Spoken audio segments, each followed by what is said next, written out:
Hello, everyone. It's good to be back for this final in our series, our final time together for this series on the book of Job, that journey through suffering. And what a journey it's been.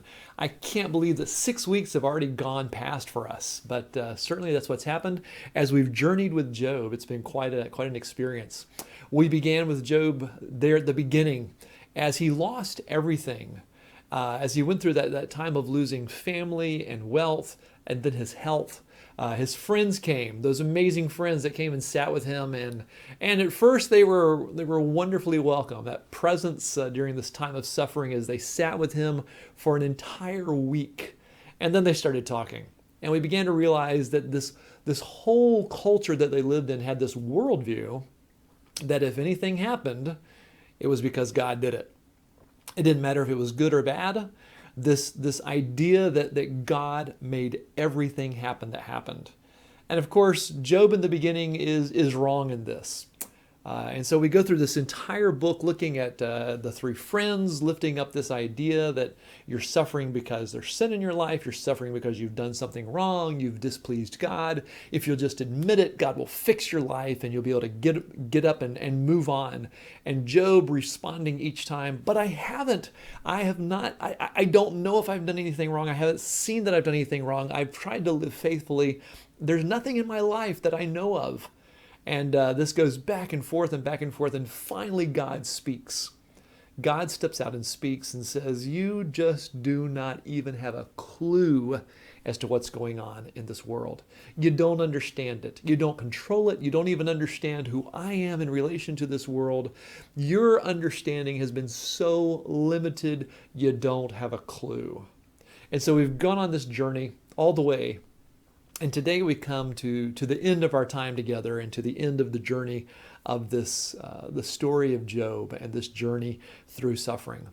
One of the things that's remained constant from the first chapter until now, as we come to the last chapter, Job 42, is that Job's faith in God has been unchanging. His understanding of God has changed. His understanding of the world has changed, but his faith in God has remained constant. And in that, we will hold Job up as an example for all of us. No matter what comes our way, no matter what happens in this life, if we can remain confident in who God is, in that unchanging character of God, then we will be a long way along the road of faith. So let's see how the story ends. Let's end this book, this amazing book. And I told you last week that there was at least one overarching question that we needed to deal with. In fact, there's two big questions we're going to come at tonight, okay, or today, or however, whenever you're watching this. But two big questions remain for us. But let's finish this up. We're in Job 42, and I'll just be looking at verses 7 through 17. The friends have told Job that the interesting fella Elihu shows up and even speaks to Job if you've been reading through the book. And then God speaks to Job and says, you don't understand. And then we get to the end here. After the Lord had said these things to Job, he said to Eliphaz the Temanite, I am angry with you and your two friends because you have not spoken the truth about me, as my servant Job has. So now, take 7 bulls, 7 rams, go to my servant Job and sacrifice a burnt offering for yourselves. My servant Job will pray for you, and I will accept his prayer and not deal with you according to your folly. Right there. God is saying, I am not going to follow the retribution principle that you guys hold on to. I will not deal with you according to your folly. You have not spoken the truth about me as my servant Job has. So Eliphaz the Temanite, Bildad the Shuhite, and Zophar the Naamathite did what the Lord told them, and the Lord accepted Job's prayer. After Job had prayed for his friends, the Lord restored his fortunes, gave him twice as much as he had before. All of his brothers and sisters, and everyone who had known him before came and ate with him in his house. They comforted and consoled him over the trouble the Lord had brought on him. They're still not seeing this. And each one gave him a piece of silver and a gold ring. The Lord blessed the latter part of Job's life more than the former part. He had 14,000 sheep, 6,000 camels, 1,000 yoke of oxen, and 1,000 donkeys. And he also had 7 sons and 3 daughters. The first daughter he named Jemima, the second Keziah, and the third one Kerim Hapuk. Nowhere in all of the land were found women as beautiful as Job's daughters, and their father granted them an inheritance along with their brothers. There's an entire sermon right in that passage, but we're not going to go there tonight. After this, Job lived 140 years. He saw his children and their children to the 4th generation, and so Job died, an old man and full of years. And that's the end of the story.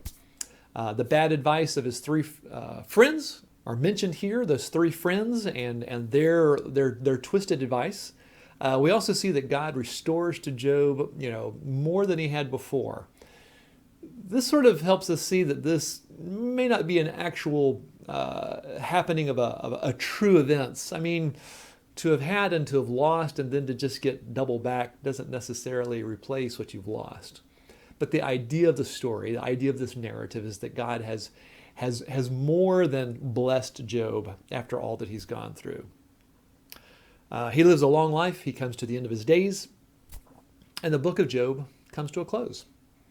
That's the end of the narrative. So, an interesting story. A fascinating narrative that's taught us so much. Yet there are at least 2 questions that remain. 2 questions that at least burn within me as I finish the reading of Job. And the first one of these questions has to do with suffering. So if God is not the author of suffering, and we have seen very clearly that Satan is the origin of the suffering that Job goes through, and we've discussed and shown through Scripture that the suffering in this world for our lives comes from the evil ones, the powers of darkness, from our own egotism and selfishness, or from the selfishness of others, just the fact that we live in a broken world. A broken world means suffering, okay? God is not the author of suffering. God is also, we've said that God is sovereign. He is all-powerful. He can do whatever he wants to do. So then the question remains, if God is not the author of suffering, if God is not the author of suffering, why does our good, unchanging, all-powerful God allow suffering to exist, to continue in this world of ours? Why, if our God could fix it all just like that, why does God not just fix it all like that? Right? Doesn't that make sense? Isn't that a fair question? If God is all-powerful and God is good, then why doesn't God simply fix it? Good question, I hope. One that I hope that you've had on your mind too. Let's go back first of all to the definition of suffering. And just to remind you, I'm going to read it again. Suffering is enduring or going through or experiencing prolonged physical, mental, and or emotional pain as a result of illness, injury, and or loss. And the key thing to see here is that it's a result of illness, injury, or loss, and loss. Those are the things that cause suffering. And so in order for us to understand where suffering comes from, we need to know, where does this injury, illness, and loss come from? What is the origin of that? Where does that begin in our reality? Did God somewhere in creation decide to create illness and injury or loss? No, our God is good. He's not going to create those things and afflict us with those things, because we've already seen that God is not the author of suffering. So where do those come from? In fact, we're going to have to leave the book of Job to go back and understand the origin of those things. And we're going to go back to the beginning, back to the book of Genesis. You may remember the story. It's the story of the Garden of Eden. It's found in Genesis chapter 3. If you want to take time sometime tonight or during this week to go back and read that story. But God has placed Adam and Eve in the garden. And he's given them this huge expanse of all kinds of plants and trees and shrubs, and they're to care for it. They're to work it. They're to just, this is going to be part of what they do as human beings, is they're going to work and care for this garden. And God puts in the center of this garden a tree. One tree. The tree of the knowledge of good and evil. And God says to the man and the woman, you can eat of every tree in this garden. You can enjoy the fruit and the roots of all these plants that are all around you. But you must not eat from that tree. Why would God do that? Well, part of it is that God did not want to have a bunch of robots. What's the fun of a robot, right? What kind of interaction can you have with a robot that is just programmed to do and be whatever you want it to be?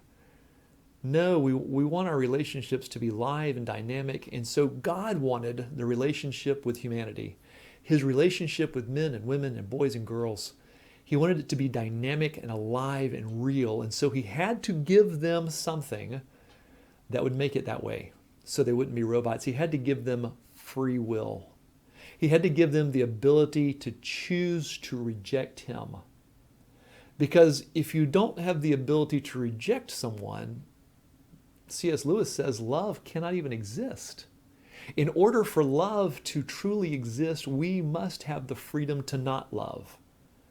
And so God, in his wisdom, in his amazing wisdom, creates this massive garden with, we'll say, 10,000 different fruit trees. And he puts one fruit tree in the middle and says, do not eat of this one tree. And so in doing that, he gives humanity the ability to choose, to either obey or disobey, to stay within the will of God or go outside the will of God, to follow after God or to rebel against God. The one tree is the symbol of freedom. And so the man and the woman are there.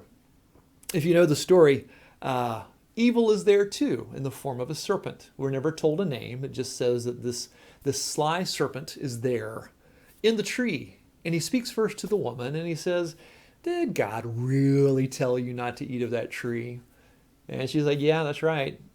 And God says that if you eat of it, you're going to die. You're not going to die. That's the tree of the knowledge of good and evil. God's afraid that you're going to have your eyes open and see the world the way that God sees the world. You ought to take a bite. Go ahead, just have some. And then the scriptures say that the man and the woman, they're both there, they go to the tree. The woman picks the fruit and shares it right there with her husband. And the two of them make a choice. They make a choice. They choose to break with the will of God. They choose to do their own thing. They choose to put their wishes and their wants ahead of the wants of their Creator. And that is the first sin. And that is when sin enters the world. If you read on through that chapter, that one act just breaks everything. It affects all of creation, not just their souls. It affects their lives and how they're going to work. It affects the ground and how things are going to grow. Everything is impacted and affected by that sin. And one of the things that comes into the world as a result of sin, well, three of the things that come into the world are, you guessed it, illness, injury, and loss. So now let's back up. If God is going to remove suffering from the world, then he has to remove from it illness, injury, and loss. Illness, injury, and loss come into the world because of sin, and sin comes into the world because we have the freedom to choose. We are dynamic beings, not robots.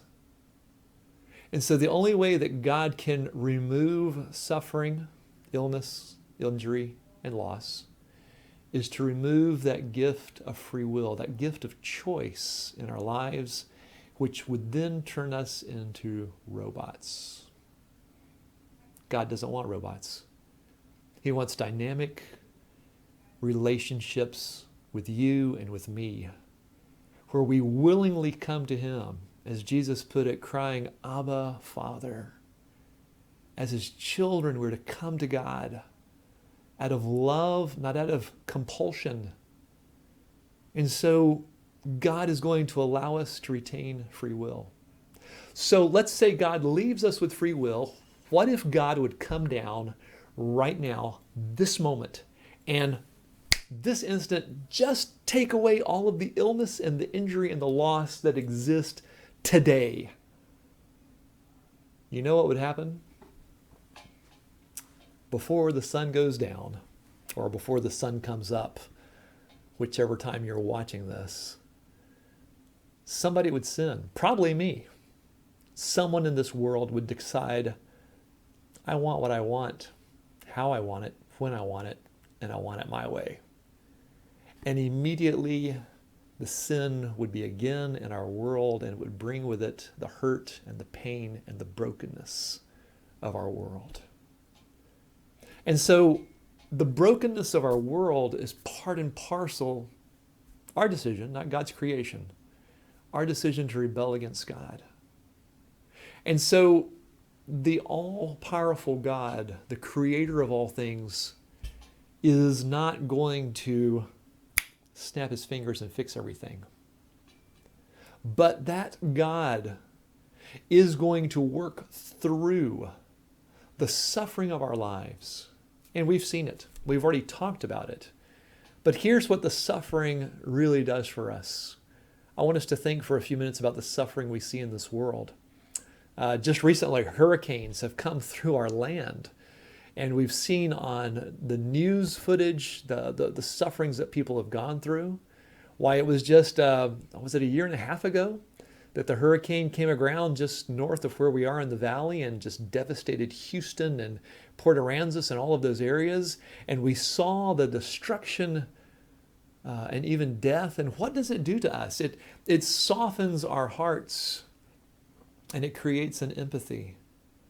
We too have suffered, and when we see people suffering, we respond by giving and going and doing. One of the pictures that has absolutely, wow, I'm going to see if I can put it in here at this point in the video. So I'm going to be quiet for just 1 second, and I want to show you a picture that changed things for many of us. Do you remember that picture? That's from the Syrian civil war. And when that picture came out, our hearts were struck when we saw the suffering of this child. And so many people were moved by this picture that phone calls were made to congressmen and women, and action was taken to bring action against the horrific perpetrators of these crimes, this horror and evil that brings suffering to people's lives regarding the civil war in Syria. When we have had illness, and we go through suffering, it changes the way that we deal with other people. This is what God does with the suffering, is he softens our hearts and creates an empathy. It wasn't too long ago I was serving a parish. A young boy, I think he was 14 or 15 years old, his parents had been dealing with the father's illness. He had cancer, and he died. Well, my father died when I was 17. I've already mentioned this. And what happened is, suddenly, because of the suffering that I had gone through, I was able to sit down with this young man and talk with him and open my heart. And I was able to share with him from a perspective and a place that very few people around us could share from. I too had lost my father. I knew the pain of losing the man that was so important. And at an age, teenagers, when we're trying to find ourselves and understand what life is about. So because of the suffering that I had gone through, I was able not only to empathize, but to minister and share with. And so for those of us who are Christians, as we have gone through suffering, God then allows us to use our experience in suffering to speak to the hearts of those who are going through suffering anew. That's what I think happens. We've already looked at that verse from Romans. All things work together for good for those who love God and are called according to his purpose. And this is just a way that God works good out of the evil of suffering. Suffering. It is a part of the world in which we live. If God was to remove suffering from our lives, he would have to remove the effect of sin and our ability to choose. God's not going to do that because he desires a dynamic relationship with us. And so he tolerates the suffering so that we might have the ability to choose God.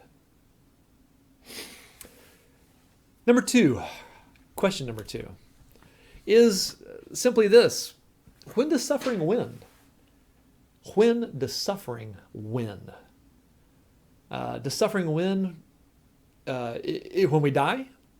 No, not even. Paul writes in one of his letters that to be absent from the body is to be present with the Lord. And so when this life ends, we are with God. You remember the story of the criminals that are hanging on the cross with Jesus at his crucifixion. One of them turns and says, Lord, have mercy on me. And Jesus, what does he say exactly? Remember me when you come into your kingdom. Jesus, remember me when you come into your kingdom. And Jesus' response to him is, today you will be with me in paradise. Whoa. And so they're both suffering. They're hanging there on the cross, a horrific death. But today you're going to be with me in paradise. So suffering does not win if it kills us. In fact, suffering fails if we die. Imagine that. Suffering fails if we die. Suffering does not even win if it remains with us throughout our lives.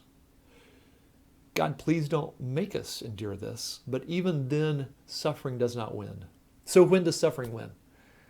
Well, the book of Job teaches us when suffering wins. If you go back and look at chapter 1 and that conversation that took place between Satan and God, Satan says, you have blessed his work. This is in verse 10 of Job chapter 1. You have blessed the work of his hands so that his flocks and herds are spread out through the land. But if you stretch out your hand and you strike everything he has, he will surely curse you to his face. And so Satan goes out and he takes everything like that from Job. He comes back again, and Satan says to God again, a man will give all he has for his own life, but if you stretch out your hand and strike his flesh and bones, he will surely curse you to his face. And Satan goes out and does that. And even his wife says, curse God and die. But Job doesn't do that. You see, suffering wins. Suffering wins when, due to the suffering, we turn our backs on God. When due to the suffering, we turn our backs on God. We've mentioned those words from 1 Corinthians 13 that Paul writes. Now, these three remain: faith, hope, and love. Those are the foundations of the life of faith. And so when our faith turns into distrust and turns into rejection of God, suffering wins. When our hope turns into hopelessness and we cannot and will not see possibilities of better ways and better things, when our hope turns to hopelessness, suffering wins. When love, that agape love, that self-sacrificial love that wants the best for the other above oneself, when love is replaced by self-centeredness and self-pity and self-loathing, and it's all focused on the self, suffering wins. That's when suffering wins. When we turn our backs on God and we turn our backs on others and we withdraw into ourselves with a sense of distrust of God and a sense of hopelessness and a sense of self-pity and self-loathing and self-centeredness. Woe is me. Suffering wins. Even St. Paul, he dealt with suffering. For Satan afflicted me with a thorn in the flesh, he writes. Satan, he knew where it came from. And God didn't take the suffering away, but Paul says that in his suffering, his faith was made complete and stronger. Oh, suffering does not have to have the last word. There are other questions. Why? Why does a 2-year-old child have to have cancer? It's a broken world. Why does someone who does good and is helpful and kind suddenly struck down by an illness or by an automobile accident? I mean, it's a broken world and there's evil forces. I don't know how else to answer it, and I don't know if the answers like these are ultimately helpful. It still hurts when the people we love and the situations that we see around the world happen. Knowing where they come from, knowing that it's not from God, I hope and pray is a help for us. There's no place that we see suffering more clearly than the cross. Jesus, the Son of God, who could have escaped it, I guess, who could have walked away and said no, and certainly prayed, Lord, let this cup pass from me. He didn't want to go through it. But there on the cross, God in his Son suffered a horrific death. Not just the death, the experience. The paintings and the pictures that we see make things a little bit more palatable. But when we look at crucifixion historically, the nails are usually put through between these two bones, holds the weight. And then the feet are nailed as well, and they're able to stand up a little bit as their person is crucified, to take the pressure off the wrists, but eventually your legs give out and you hang. And the hanging, actually your lungs begin to collapse. You suffocate to death. And if that's not a horrible enough way to die, the Romans didn't have the nice little white loincloths that we see in the paintings. People who were crucified naked. It was public humiliation and a horrific death. And Jesus went through that for you and for me, for us and for the whole world. You know the verse, for God so loved the world, every human being. And God goes through, by way of his Son, the suffering on the cross that we might have life. That is an amazing gift that God has shared with us.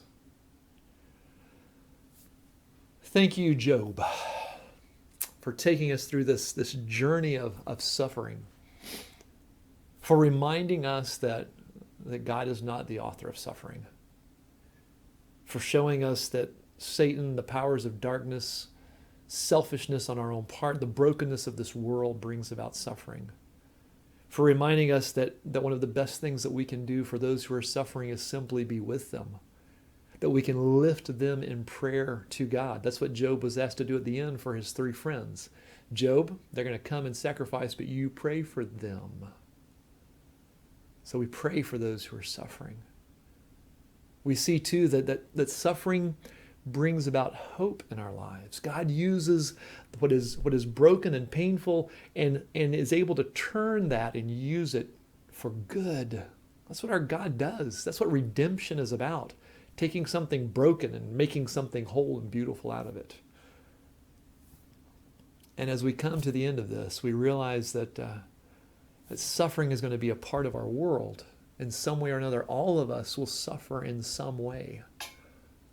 And that God is going to use that suffering and open doors through that suffering and grow us in our faith through that suffering and help us to relate to others because of that suffering.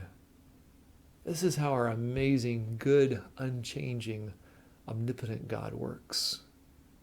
He takes the things that were meant for our hurt and he turns them and uses them for the good of ourselves and for others.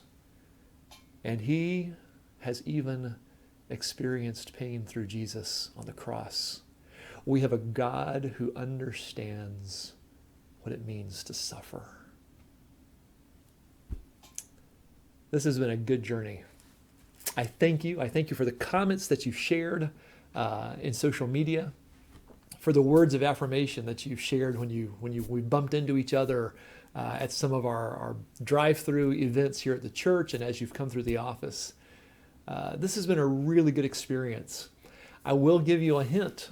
I'm hoping that there's going to be a book that comes out of this study, and I'm going to let you know about it in the days to come. That's a bold thing for me to say. That's going to force me to finish it. But hopefully I want to unpack even more of the book of Job and this issue of suffering in our lives. And so I'll be sure to let you know in the days to come when that book is on the horizon. And maybe it's something that not only you would enjoy looking at again and having in print, but that you can share with others. And now may the God of peace, the God of grace, the God of goodness and love, may he guard us. May he continue to walk beside us through the valleys of suffering. And may he do good and beautiful and wonderful things through our times of suffering as he continues to redeem this world. We look forward to that day when our God will make all things new, and the power of sin and the illness and the injury and the loss will be something of a forgotten time as we joyfully walk with our Master. May God bless you and keep you. Our next Bible study will start in a few weeks. Look for information online about that as we get ready for that new study. Until next time, goodbye.